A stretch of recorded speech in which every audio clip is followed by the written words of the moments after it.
Assalamualaikum warahmatullahi wabarakatuh. Perkenalkan, nama saya Almeida Raffi Muhammad dari kelas 2B Pendidikan Jasmani NPM 192191051. Di sini saya akan menjelaskan atau mempresentasikan makalah saya yang berjudul Model Kurikulum Pendidikan Jasmani.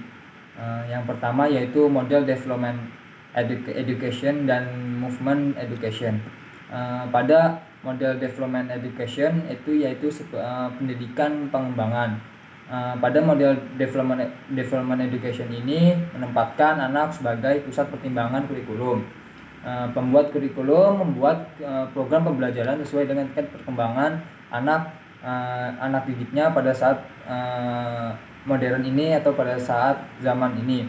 Jadi model ini berusaha untuk menciptakan kurikulum yang holistik dan seimbang antara pengembangan aspek kognitif, afektif, dan juga psikomotornya. Dan model ini menganggap bahwa setiap individu itu mempunyai irama dan pola pengembangan pertumbuhan dan perkembangan yang unik. Oleh karena itu, unit pembelajaran disesuaikan dengan perkembangan dan kebutuhan individunya.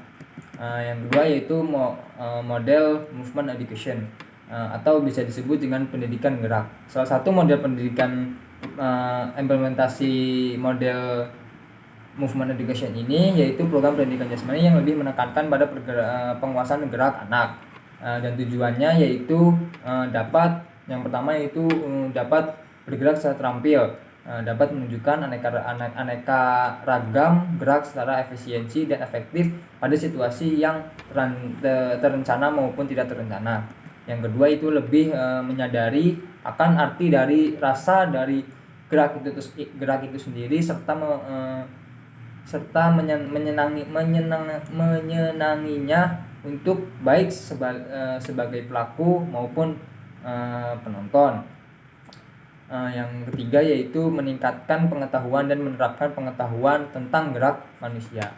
Jadi aktivitas belajar yang tertuang dalam kurikulum pada model movement education ini diklasifikasikan ke dalam 3 kategori, yaitu yang pertama tari, dance, senam, dan permainan atau games. Dan gaya mengajar yang sering digunakan pada model ini yaitu gaya eksplorasi, yaitu anak disuruh bereksplorasi tentang gerak dasar. Yang kedua yaitu model sport education. Pada model sport education ini bisa dimaksud dengan model pendidikan olahraga. Jadi pada model ini model kurikulum yang dapat dikembangkan bukan hanya di sekolah saja, tetapi juga di kalangan luas atau di masyarakat. Dan tujuan utamanya yaitu membantu semua siswa untuk mengembangkan keterampilannya dan pemahamannya yang berguna untuk dapat berpartisipasi dalam bidang olahraga, serta membantu siswa untuk menjadi olahragawan yang baik sepanjang hidupnya atau karirnya sebagai olahragawan. Dan yang terakhir yaitu model personal meaning. Pada model ini orientasi nilai integrasi ekologi yang fokus utamanya pada pencarian nilai secara pribadi dan perkembangan individu secara pribadi dan juga perkembangan individu secara holistik. Hal itu berkaitan dengan perkembangan individu dalam konteks sosial tertentu dan menekankan pertumbuhan akan tanggung jawab sosialnya. Jadi model ini dipercaya bahwa usaha pendidikan diarahkan kepada perkembangan warga dunia yang siap untuk berperan serta dalam usaha bersama membangun suatu masyarakat yang membangun masyarakat dunia yang lebih baik dari sebelumnya. Dari beberapa tujuan dalam model ini diidentifikasi kemudian dan dikelompokkan menjadi 3 kategori. Yang pertama yaitu bergerak untuk memenuhi potensi perkembangan individu atau perkembangan pribadi yang terdiri dari efisiensi fisiologis dan kesejahteraan psikologis. Yang kedua yaitu bergerak untuk beradaptasi dengan menguasai lingkungan fisiknya, atau bisa disebut dengan meniru lingkungan yang terdiri dari orientasi ruangan dan manipulasi objek. Yang ketiga yaitu bergerak agar bisa berhubungan dengan orang lain atau berinteraksi sosial dengan orang lain yang terdiri dari berkomunikasi, berhubungan dengan kelompok, dan terlibat dalam peristiwa budaya. Dan karakteristik program yang ditawarkan pada model ini yaitu ada beberapa.